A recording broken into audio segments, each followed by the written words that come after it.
Parmi les solutions d'épargne retraite bénéficiant d'avantages fiscaux, le plan d'épargne retraite populaire, ou PERP, est le contrat individuel universel. Il est accessible à tous.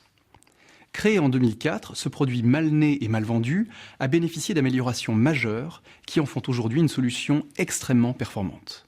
Le principe en est simple, il s'agit avant tout d'un contrat d'épargne individuel qui permet, en différant ses revenus, d'en différer l'imposition. Le rythme des versements est libre et leur montant vient diminuer le revenu imposable. Cette épargne bénéficie de facto d'un abondement de l'État à hauteur de la tranche marginale d'imposition. Pendant la phase d'épargne, il est possible d'alimenter le contrat via des transferts d'autres contrats retraite ou des versements libres ou programmés. Le PERP étant un contrat d'assurance vie, en cas de décès de l'adhérent avant la retraite, cette épargne profite aux bénéficiaires de son choix. Par ailleurs, en cas d'accident de la vie, par exemple fin de droit au chômage, invalidité, décès du conjoint, l'épargnant peut débloquer le capital sans fiscalité et sans prélèvements sociaux. Autre avantage, l'épargne constituée sort de l'assiette de l'impôt sur la fortune pendant cette phase d'épargne. Dès le départ à la retraite, le PERP peut être liquidé.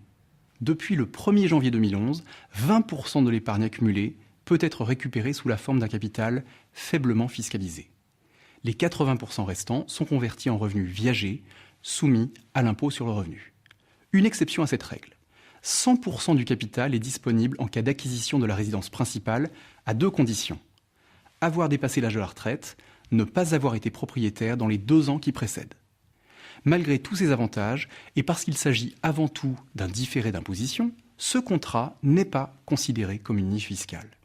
Les solutions proposées par les assureurs ont évolué. Certains proposent aujourd'hui des contrats multigestionnaires, souples, avec de nombreuses options de gestion et de services. Conséquence, entre 2009 et 2014, les cotisations PERP ont doublé.